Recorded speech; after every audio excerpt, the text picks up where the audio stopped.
नमस्ते। वैदिक ज्योतिष के स्पेशल डीप डाइव में आपका बहुत बहुत स्वागत है। एक कॉस्मिक करियर काउंसलर के नज़रिए से डिज़ाइन की गई ये स्टडी गाइड आपकी जन्म कुंडली को एक अल्टीमेट करियर पोर्टफोलियो के रूप में समझने में मदद करेगी।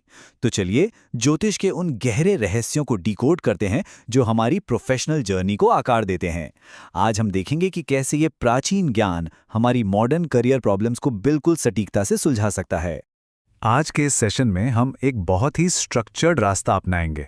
हम शुरुआत करेंगे कर्म भाव को एक्सप्लोर करने से, फिर देखेंगे कि मॉडर्न करियर पाथ्स को कौन से प्लैनेट्स ड्राइव करते हैं, हाउस की स्ट्रेंथ को एनालाइज करने के स्टेप्स समझेंगे, दशा पीरियड्स के साथ टाइमिंग कैसे बदलती है वो जानेंगे, और आखिर में बात करेंगे कि एक बिगिनर के तौर पर किन गलतियों से बचना है। तो चलिए सीधे चलते हैं हमारे पहले सेक्शन पर, एक्सप्लोरिंग द कर्म भाव। अब आप सोच रहे होंगे कि शुरुआत कहाँ से करें। एक करियर काउंसलर के तौर पर कुंडली में मेरी सबसे पहली नज़र हमेशा कर्म भाव या 10वें भाव पर जाती है। देखिए, आपका पहला भाव ये तय करता है कि आप अंदर से कैसे इंसान हैं, आपकी पर्सनैलिटी क्या है। लेकिन ये कर्म भाव पूरी तरह से इस बात पर फोकस करता है कि दुनिया आपके काम, आपकी लीडरशिप और आपकी अचीवमेंट्स को कैसे देखती है। इसे हाउस ऑफ एक्शन कहते हैं। ये लिटरली ये दिखाता है कि हमारे पिछले जन्मों के प्रयास इस जीवन में हमारे काम के जरिए कैसे सामने आ रहे हैं। और ये सिर्फ पैसे कमाने तक सीमित नहीं है, बिल्कुल नहीं। ये हमारी कड़ी मेहनत को लाइफ में मिलने वाली असली रिस्पेक्ट, डिग्निटी और एक डीप फुलफिलमेंट के साथ जोड़ता है।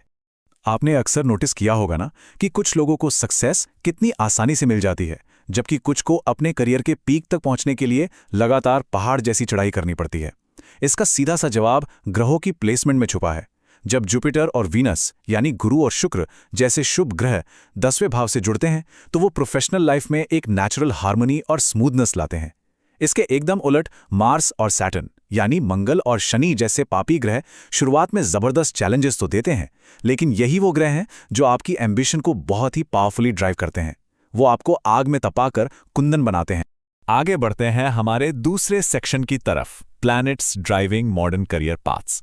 इन ग्रहों को ना आज के मॉडर्न कॉर्पोरेट वर्ल्ड के एग्जीक्यूटिव डायरेक्टर्स की तरह इमेजिन कीजिए। जैसे मर्क्यूरी यानी बुध अपनी एनालिटिकल नेचर की वजह से आईटी और कम्युनिकेशंस डायरेक्टर का काम करता है, जो टेक और अकाउंटिंग में रास्ता बनाता है। वहीं सन यानी सूर्य लीडरशिप और पावर का सिंबल है, तो गवर्नमेंट जॉब्स और टॉप मैनेजमेंट रोल्स के लिए ये एकदम परफेक्ट है। और मून चंद्रमा चूंकि इमोशंस और पब्लिक कनेक्शंस का ग्रह है, इसलिए ये पीआर, मीडिया और साइकोलॉजी जैसी फील्ड्स को बहुत गहराई से इन्फ्लुएंस करता है। मार्स डिफेंस और इंजीनियरिंग की एनर्जी देता है, जबकि जुपिटर एजुकेशन, फाइनेंस और लॉ में अपनी विजडम लाता है। लेकिन असल मैजिक तो यहाँ है। राहु जैसे शैडो प्लैनेट्स का रोल आज के टाइम में सबसे ज्यादा एक्साइटिंग है। पुराने ग्रंथों में राहु को इल्यूजन और बाउंड्रीज तोड़ने वाला कहा गया था, है ना? और आज के मॉडर्न टेक वर्ल्ड में देखिए, आर्टिफिशियल इंटेलिजेंस हो या फॉरेन ट्रेड, ये राहु की ही तो एनर्जी है। दूसरी तरफ हमारा शनि है। एडमिनिस्ट्रेशन और माइनिंग जैसी फील्ड्स में जहां भयंकर डिसिप्लिन, पेशेंस और हार्ड वर्क चाहिए, वहां सैटर्न का होना बहुत जरूरी है। वीनस आर्ट्स और एंटरटेनमेंट को संभालता है और केतु रिसर्च और स्पिरिचुअलिटी को। ये सच में माइंड ब्लोइंग है कि कैसे ये सदियों पुराने रूल्स आज की कॉर्पोरेट दुनिया में इतने सटीक बैठते हैं। चलिए मूव करते हैं सेक्शन 3 पर, steps to analyse house strength. किसी भी प्रोफेशनल की नींव कितनी मजबूत है ये जानने के लिए हमारे पास एक प्रॉपर डायग्नोस्टिक टूल किट होनी चाहिए। ये प्रोसेस 5 बहुत ही क्लियर स्टेप्स में पूरी होती है। सबसे पहले हम साइन प्लेसमेंट या राशि देखते हैं, फिर हम एस्पेक्ट्स यानी दृष्टियों और युति या कंजंक्शंस को डीपली एनालाइज करते हैं। उसके बाद दशा पीरियड का रिव्यू करना और सबसे आखिर में नवमांश जैसे डिविजनल चार्ट्स को कंसल्ट करना आता है। अगर आप जानना चाहते हैं कि करियर स्टेबल रहेगा या उसमें भारी उतार चढ़ाव आएंगे, तो इस चेकलिस्ट को फॉलो करना मस्ट है। इसमें से एक भी स्टेप मिस किया तो एनालिसिस अधूरा रह जाएगा।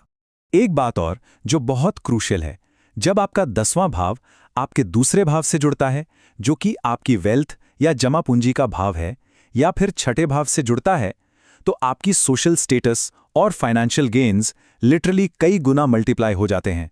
अब आप सोचेंगे, छठा भाव क्यों? क्योंकि छठा भाव कॉम्पिटिटिव सर्विस का है। आज के कट थ्रोट कॉर्पोरेट वर्ल्ड में आगे बढ़ने के लिए आपको कंपटीशन को तो हराना ही होगा ना। इसके साथ ही अगर आपके 10वें भाव का स्वामी केंद्र भाव में बहुत स्ट्रांग होकर बैठा है तो समझ लीजिए ये एक बहुत बड़ा इंडिकेटर है कि अथॉरिटी और हाई स्टेटस आपकी तरफ आ रहे हैं। अब आते हैं हमारे चौथे सेक्शन पर, टाइमिंग शिफ्ट्स विद दशा पीरियड्स। देखिए, आपकी कुंडली में करियर प्लेसमेंट कितनी भी शानदार क्यों ना हो, उसे अपना पूरा रिजल्ट देने के लिए एक परफेक्ट कॉस्मिक टाइमिंग की जरूरत होती है। यही एंट्री होती है विंशोत्तरी दशा की। ये वो मेजर प्लानिटरी पीरियड्स हैं जो आपकी लाइफ में एक बहुत बड़े टर्निंग पॉइंट की तरह काम करते हैं। ये आपके प्रोफेशनल ग्रोथ में मेजर शिफ्ट्स लाते हैं। इन टाइमिंग साइकिल्स को नाविगेट करना बेसिकली अपने प्रोफेशनल लाइफ के मार्केट को सही समय पर टाइम करने जैसा है। और जब हम इन दशाओं को ग्रहों के करंट गोचर या ट्रांजिट साइकिल्स के साथ मिलाकर देखते हैं तो करियर ट्रांजिशंस की बहुत ही एक्यूरेट प्रिडिक्शन की जा सकती है।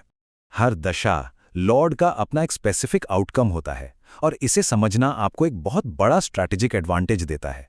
फॉर एग्जाम्पल, मान लीजिए आपकी मर्क्यूरी यानी बुध की दशा चल रही है, तो ये टाइम टेक और ट्रेड में बिजनेस एक्सपैंड करने या नई जॉब सर्च करने के लिए एकदम परफेक्ट है। अगर सूर्य की दशा है तो ये अपना नया बिजनेस स्टार्ट करने और प्रमोशंस के लिए बेस्ट मानी जाती है। वहीं मंगल अपनी अग्रेसिव एनर्जी के कारण ग्रोथ तो लाता है, लेकिन इसमें बड़े रिस्क भी इन्वॉल्व होते हैं। और अगर आपको स्टेबिलिटी चाहिए तो जुपिटर की दशा में एडवाइजरी, टीचिंग या फाइनेंस रोल्स में काम करना आपको वो जरूरी ठहराव देगा। फाइनली हमारा आखिरी और बहुत important section, avoiding common beginner mistakes. अगर आप एस्ट्रोलॉजी सीख रहे हैं तो कुछ टिपिकल पिटफॉल से बचना आपके लिए बहुत जरूरी है। कोई भी अच्छा करियर काउंसलर आपको बताएगा कि सिर्फ एक ग्रह की पोजीशन देखकर जजमेंट पास कर देना बिना लग्न या दृष्टियों को देखे, ये एक ब्लंडर है। एक और बहुत कॉमन मिस्टेक है 10th हाउस यानी आपके स्टेटस को 2nd हाउस यानी आपकी इनकम के साथ मिक्स कर देना। दोनों अलग अलग चीजें हैं। और हाँ, दशा पीरियड्स की क्रूशियल टाइमिंग को इग्नोर करना तो लिटरली अपने पैरों पर कुल्हाड़ी मारने जैसा है। ये बेसिक्स हैं, लेकिन लोग अक्सर यही गलती करते हैं।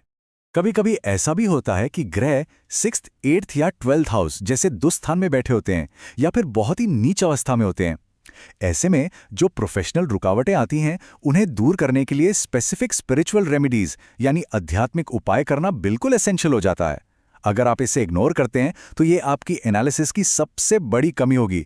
वैसे रेमेडीज के अलावा अपनी डेली हैबिट्स को सुधारना भी कमाल का काम करता है। जैसे अगर शनि कमजोर है तो अपने काम में एक्सट्रीम डिसिप्लिन और टाइम की पाबंदी लाइए। अगर गुरु वीक है तो नया ज्ञान सीखते रहिए और अपने मेंटर्स की रिस्पेक्ट कीजिए। सिंपल लेकिन सुपर इफेक्टिव। तो इस पूरे डिस्कशन का सार क्या है? यही कि अपने सांसारिक प्रयासों को सही कॉस्मिक टाइमिंग के साथ अलाइन करना ही लॉन्ग टर्म प्रोफेशनल फुलफिलमेंट का असली सीक्रेट है। जैसा कि ये बहुत ही खूबसूरत कोट कहता है, कुंडली में 10वां भाव आपके प्रोफेशनल लाइफ का लंगर है, जो आपको एग्जैक्टली दिखाता है कि आप कहाँ नेचुरली शाइन करेंगे और कहाँ आपको सक्सेस के लिए थोड़ा और स्ट्रगल करना पड़ेगा। और अब जाते जाते आपके लिए एक सवाल सोचने के लिए, क्या आपका आज का प्रोफेशनल एफर्ट आपकी कॉस्मिक टाइमिंग के साथ सच में अलाइन कर रहा है? सोचना जरूर इस बारे में। मुझे उम्मीद है कि ये स्टडी गाइड आपको पुराने प्लैनेटरी सिस्टम्स और आज की मॉडर्न करियर एम्बिशन के बीच के इस अद्भुत कनेक्शन को समझने में बहुत मदद करेगी। हमारे साथ इस शानदार कॉस्मिक जर्नी में जुड़ने के लिए आपका बहुत बहुत शुक्रिया।